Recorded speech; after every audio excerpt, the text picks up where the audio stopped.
కామన్గా మనం electrical trade ITI చదివితే ఏ టాపిక్స్ అయితే ఉంటాయో ఆ టాపిక్స్ అన్నీ కూడా ఇందులో మీకోసం తీసుకురావడం జరిగింది. ఇది పుస్తకం యొక్క ప్రత్యేకత. టైటిల్ని మనం ఓపెన్ చేయగానే ఆ టైటిల్లో క్వశ్చన్లు చాలా వరకు ఏంటంటే థియరీ చదవడానికి భయపడే వాళ్ళు ఉంటారు.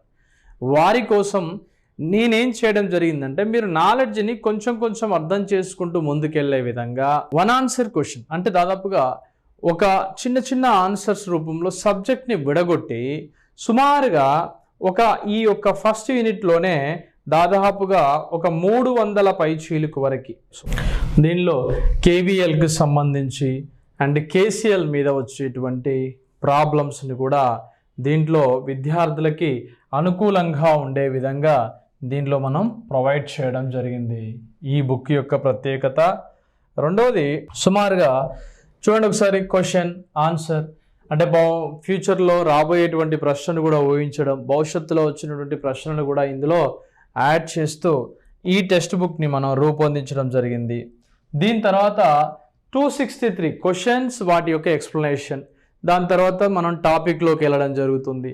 ఈ టాపిక్లోకి వెళ్ళిన తర్వాత కూడా ప్రతి ఒక్క లెసన్ చివర అవసరమైనటువంటి సందర్భంలో మామూలుగా డిఫరెన్స్ తెలిపే విధంగా చార్ట్ని కూడా ఎక్స్ప్లెయిన్ చేయడం జరిగింది.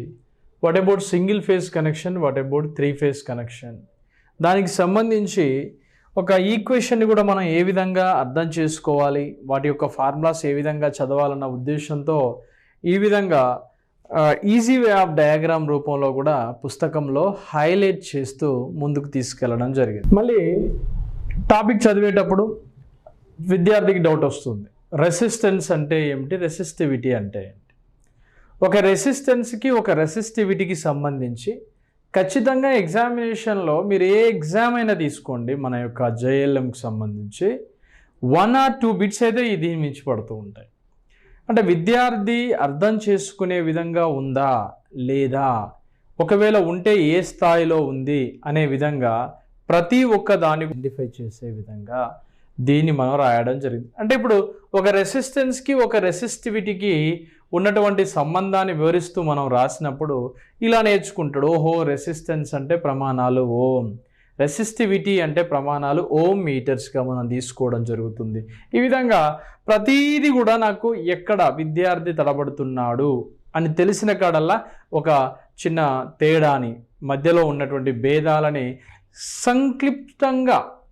సంక్షిప్తంగా అంటే పూర్తిగా కంప్లీట్గా అర్థమయ్యే విధంగా తేడాని వివరిస్తూ రాయడం జరిగింది. ఇది ఈ పుస్తకం యొక్క ప్రధానమైనటువంటి హైలైట్గా చెప్పచ్చు.